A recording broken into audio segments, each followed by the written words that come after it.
इस वीडियो के अंदर हम जो है करंट और ये जो सीरीज पैरेलल सर्किट है हमारा, इसको हम सॉल्व करने की कोशिश करेंगे। पिछले पिछले वीडियो में आपने देखा कि हमने वोल्टेज डिवाइडर और करंट डिवाइडर फार्मूले से इस्तेमाल सॉल्व करने की कोशिश की।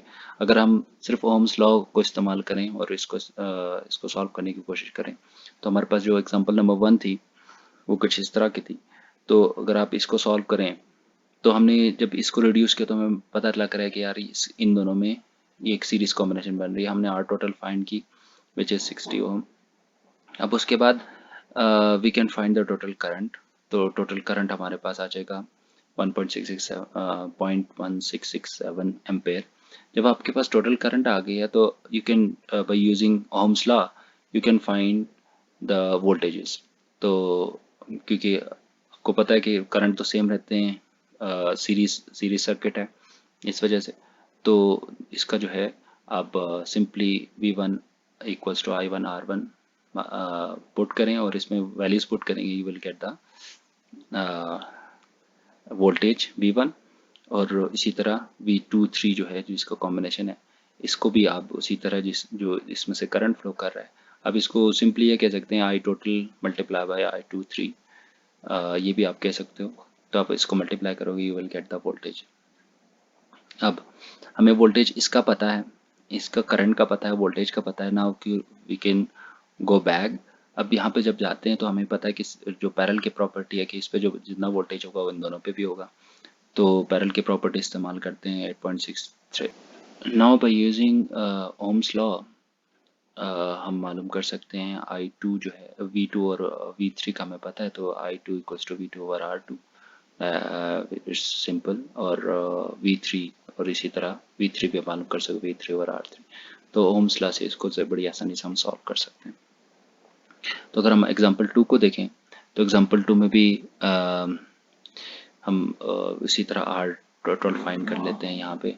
अब हम यहाँ पे इसका जो है करंट हमें पता चल सकता है, जो है कि टोटल करंट है, और सीरीज की प्रॉपर्टी से हमें पता है कि ये जो है करंट इन दोनों में सेम रहेगा। और ओम्स लॉ जो है वो अगर आप इस पे अप्लाई करें तो हम इनके वोल्टेजेस फाइंड कर सकते हैं। तो V1 और VA हम फाइंड कर सकते हैं बाई ओम्स लॉ।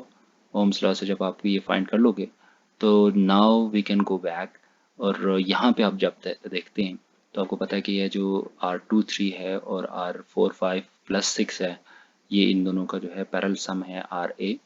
तो आप क्या कर सकते हो, पैरेलल की प्रॉपर्टी को इस्तेमाल कर सकते हो।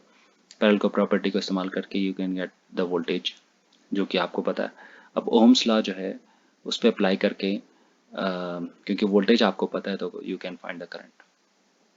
और इसी तरह दोनों करंट आपको पता चल गई कि इस ब्रांच के अंदर करंट कितनी जा रही है और इस ब्रांच के अंदर कितनी जा रही है।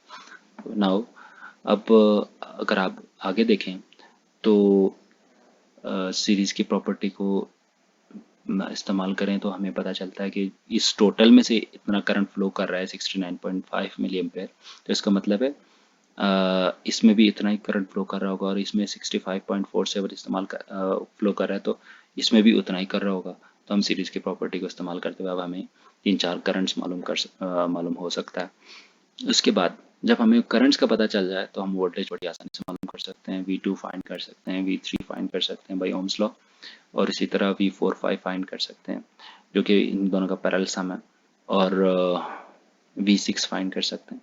अब सिंपली हमारे पास जो चीज़ अननोन है वो ये है कि इसमें जो करंट कितना फ्लो कर रहा है I4 और I5। तो अगर आप देखें I4 और I5, तो क्योंकि हमें वोल्टेज का पता है तो वोल्टेज से हम बड़ी आसानी से करंट मालूम कर सकते हैं। वो कैसे?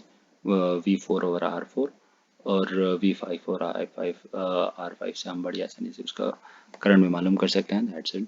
तो इस तरह हम जो है ओम्स लॉ से किसी सर्किट को सॉल्व करते हैं।